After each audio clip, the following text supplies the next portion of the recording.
Bonjour à toutes et à tous. Régis Bessard, directeur du CFA-MFR La Louisière aux Herbiers. Eh bien, dans cette visio, je vais vous présenter les formations dispensées au sein de notre établissement. Nous verrons les taux d'emploi, les réussites aux examens. Ensuite, j'essaierai de vous présenter un peu plus en détail ce qu'est l'apprentissage, l'entrée en formation, les conditions pour être apprenti, les aides apportées, le salaire naturellement, les droits et les devoirs. Enfin, je vous détaillerai les démarches pour vous aider à trouver un maître d'apprentissage, l'accompagnement qu'on peut apporter. Et enfin, nous essaierons de terminer ensemble sur une note plus positive sur ce que recherchent vraiment les employeurs. Alors, je vais partager l'écran pour vous présenter l'apprentissage plus précisément. Alors, le CFA de la Louisière forme des apprentis dans le secteur du commerce de la vente, de l'art floral et du funéraire. Concernant le commerce et la vente, nous préparons nos jeunes au CAP équipé polyvalent du commerce, c'est l'ex-CAP vente, et au Bac Pro métier du commerce et de la vente, l'ex-Bac Pro commerce. Comme vous le découvrez, les métiers qui peuvent faire suite à ces formations sont devenir des vendeurs, des commerçants, des conseillers clientèle. Concernant l'art floral, nous préparons au CAP fleuriste et au BP fleuriste, là également, forcément pour les métiers de fleuriste, de commerçant, sachant que beaucoup de jeunes finissent par créer aussi leur propre entreprise. Enfin, depuis quelques années, nous travaillons aussi dans le secteur de l'opérateur funéraire, où nous préparons des jeunes au métier d'opérateur funéraire, conseiller funéraire, maître de cérémonie, porteur, etc. Alors, faire le choix de venir dans notre établissement, je dirais que c'est un taux d'emploi très supérieur à la moyenne nationale, puisqu'on dit souvent qu'un jeune qui sort du lycée pro classique a 46% de taux d'emploi. En maison familiale, c'est 86,4%. Et pour nous, à la Louisière, le taux d'emploi par nos filières, pour le commerce et la vente, près de 94% de nos apprentis sont en emploi, 100% de nos fleuristes et 100% de nos opérateurs funéraires. Concernant les résultats aux examens pour la session 2020, comme vous pouvez le découvrir sur ce PowerPoint, pour nos CAP vente 100%, pour nos BEP MRCU 100%, pour nos Bac Pro Commerce 100%, pour nos CAP fleuristes 96%, pour nos BP fleuristes 95%, et pour nos opérateurs funéraires 100%, ainsi que pour le diplôme de conseiller funéraire 100%. Ce sont d'excellents résultats dont nous sommes plutôt fiers. Alors maintenant, je vais vous parler de l'entrée en apprentissage, puisque beaucoup de jeunes qui suivent peut-être ce PowerPoint envisagent de devenir apprentis. Alors, la chose importante à retenir, c'est que de toute façon, pour devenir apprenti, il faut déjà avoir dans l'idée que les conditions, c'est d'être sorti de 3e et avoir 15 ans révolus dans l'année civile. L'exemple assez simple à détailler, imaginons qu'un jeune ait ses 15 ans au mois de novembre 2021, eh bien, il deviendra apprenti le lendemain de ses 15 ans. Cela ne l'empêche pas de rentrer dans notre CFA et de pouvoir commencer, mais il sera sous le statut de stagiaire. Et c'est seulement à ses 15 ans qu'il deviendra apprenti. Pour être apprenti, il faut être âgé de moins de 30 ans et bien sûr trouver un maître d'apprentissage. Alors, pourquoi choisir l'apprentissage? Eh bien déjà, c'est pour acquérir un diplôme reconnu. Que vous fassiez ça en formation initiale ou en apprentissage, c'est le même diplôme que passe le jeune. C'est acquérir une première expérience professionnelle sous statut salarié, c'est être rémunéré. Bref, c'est un vrai début dans la vie professionnelle. Alors le contrat d'apprentissage, c'est un contrat de travail qui donne droit au statut de jeune travailleur, à une rémunération et à suivre la formation professionnelle. Il y a une période d'essai de 45 jours effectifs en entreprise, c'est-à-dire que ce laps de temps, à l'initiative de la famille et du jeune ou du maître d'apprentissage, il peut être mis fin à ce contrat d'apprentissage. Dans les faits, quand un jeune est très motivé pour faire son apprentissage dans le secteur choisi, il y a très peu de périodes d'essai qui sont arrêtées. Alors le salaire, bien sûr, ça intéresse forcément les familles et les jeunes. Alors, il faut toujours parler d'exécution du contrat. Si vous avez moins de 18 ans, la première année, vous allez toucher 27% du SMIC. Donc, ça va vous faire un salaire de 419,74 €, sachant que ce salaire brut, c'est quasiment le salaire net, puisque les jeunes en apprentissage, il n'y a pas de charge salariale. En deuxième année, vous allez toucher 39% du salaire brut, 606,29 €. Et là, on peut imaginer que pour nos CAP ventes comme pour nos CAP fleuristes, ils envisagent de continuer en première bac pro ou en BP. Eh bien là, il n'y a pas de recommencer l'exécution en première année de contrat. Ils gardent le salaire minimum qu'ils avaient en deuxième année. Donc, ils repartent au minimum sur la deuxième année. Enfin, comme l'indique ce tableau, dès que vous arrivez à 18 ans, eh bien, vous passez dans l'autre colonne. Et pour les plus de 21 ans, c'est aussi une autre colonne. Le tableau est assez clair pour comprendre la rémunération. Alors, il y a des obligations pour être apprenti. La première, c'est déjà pour les jeunes de se dire que s'ils deviennent salariés, il n'est plus question de parler de toutes les vacances scolaires qui existent dans le statut initial. Là, on est sur une période de 5 semaines de congés payés. Alors, il y a des obligations. Je les résumerai en 2 phrases. Pour l'employeur, c'est de nommer un tuteur qui suive le jeune dans sa formation. Et pour l'apprenti, c'est d'effectuer le travail confié et de respecter le règlement intérieur de l'entreprise. Alors, vous aurez des aides. Les apprentis, à partir du moment qu'on rentre en apprentissage, on a droit à des aides. Il y aura la gratuité des manuels scolaires.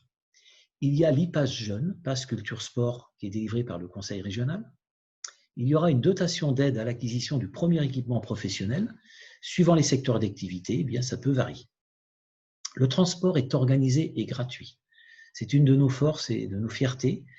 Le car amènera les jeunes à la porte de la Louisière et les reprendra à la porte de la Louisière. Il y a une forme de sécurité. En tout cas, ce transport, il est très bien organisé au niveau vendéen et il est gratuit. Enfin, il y a une aide à l'hébergement et à la restauration.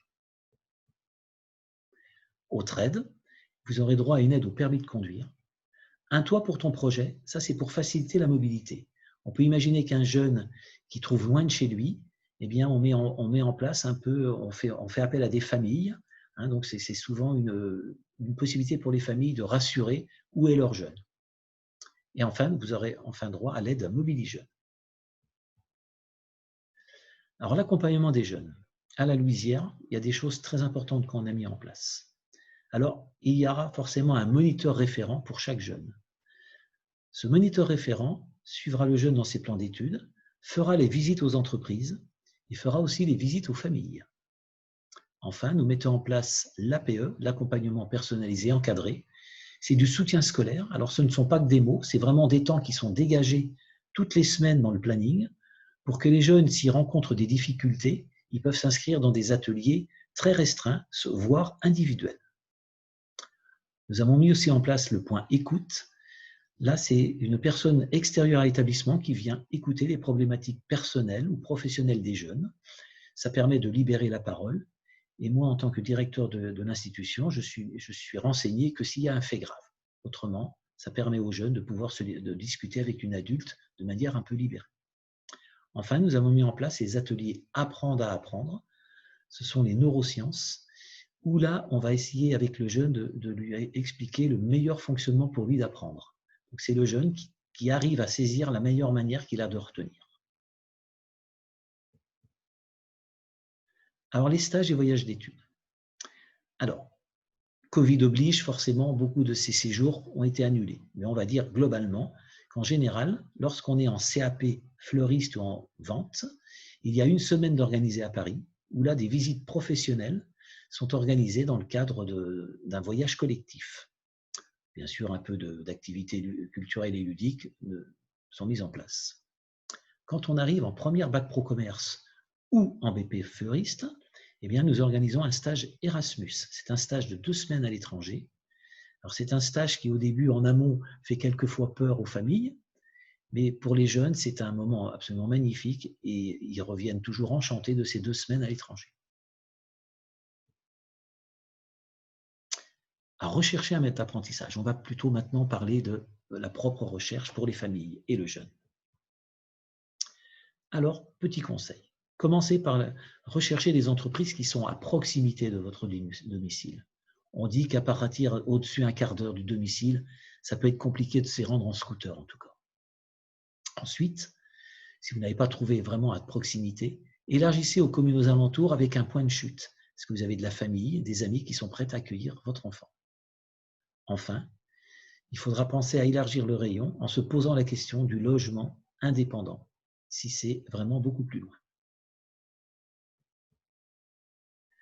Alors, sur cette photo, on voulait vous montrer des exemples de partenaires. C'est pour vous montrer que tout type de commerce sont acceptés, de la toute petite supérette, la petite boutique de vêtements, jusqu'à l'hypermarché, jusqu'au commerce de tout type. Alors, ce qui plaît aux employeurs. Avant tout, ce que veut l'employeur, c'est du savoir-être. Donc, c'est le sourire. Pour faire les métiers du commerce, il faut le sourire. Travailler dans un commerce, c'est déjà donner une image positive aux clients qui rentrent. Donc, on parle de sourire, on parle de présentation générale, on parle de politesse, on parle de disponibilité, de capacité à communiquer et de dynamisme. Quelques conseils. C'est le jeune qui recherche son apprentissage. Donc, c'est au futur apprenti de parler. C'est très bien que vous l'accompagniez. Au contraire, ça sera même plutôt bien vu des maîtres d'apprentissage. Mais c'est le jeune qui doit se mettre en avant et expliquer lui-même ses motivations. Autre conseil, lorsque vous démarchez, laissez vos coordonnées, CV, une lettre de motivation. On sait que souvent les maîtres d'apprentissage n'ont pas le temps quand vous passez. Donc vous essayez de récupérer l'adresse mail du magasin et puis vous renvoyez un petit message quelques jours après ou quelques semaines après pour savoir si ils ont le temps de vous regarder votre CV. Relancez-les et surtout montrez-leur l'intérêt pour décrocher un rendez-vous pour que vous expliquiez vos motivations de travailler dans le secteur. Autre point important, attention à la messagerie du portable. Effectivement, les jeunes ont souvent des messageries adaptées à leurs copains, à leurs amis. Là, il va falloir faire attention, car le maître d'apprentissage peut être amené à appeler forcément sur ce numéro de portable. Enfin, faites attention aux photos et commentaires que vous laissez sur les réseaux sociaux. Il n'est pas rare que des chefs d'entreprise aillent voir un petit peu si vous êtes sur les réseaux sociaux. Quelques conseils sur le CV. Si vous voulez mettre une photo d'identité, une photo simple, souriant, l'importance de la propreté du document et de l'orthographe, valoriser toutes vos expériences et l'importance du pied de CV. Qu'est-ce que vous faites dans l'associatif? Quels sont vos loisirs? Quels sont vos engagements? C'est souvent des choses sur lesquelles les maîtres d'apprentissage peuvent être sensibles. Quelques conseils sur l'aide de motivation. Il faut que ça soit le reflet de votre motivation. Importance là aussi de la propreté du document, de l'orthographe, structuré, je, vous, nous, et une lettre personnalisée. Concernant si elle doit être manuscrite ou tapée à l'ordinateur, cela dépend vraiment des entreprises, donc je n'ai pas de conseils précis à vous donner.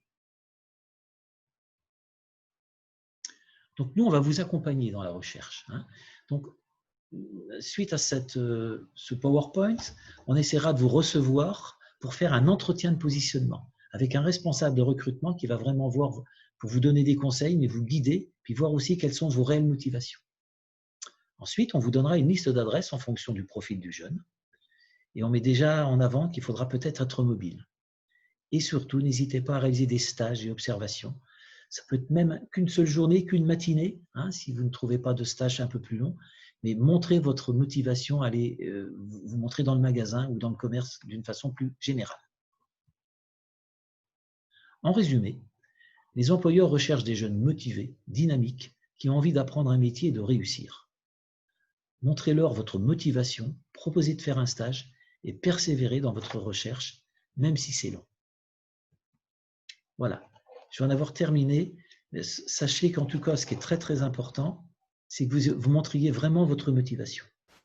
Pour moi, je ne vais pas être plus long, j'ai déjà été assez long, donc n'hésitez pas à revenir vers nous en nous appelant soit au 02 51 91 29 29, ou soit vous allez sur le site internet, vous tapez CFA MFR La Louisière, et vous aurez toutes nos coordonnées avec des prises de contact possibles.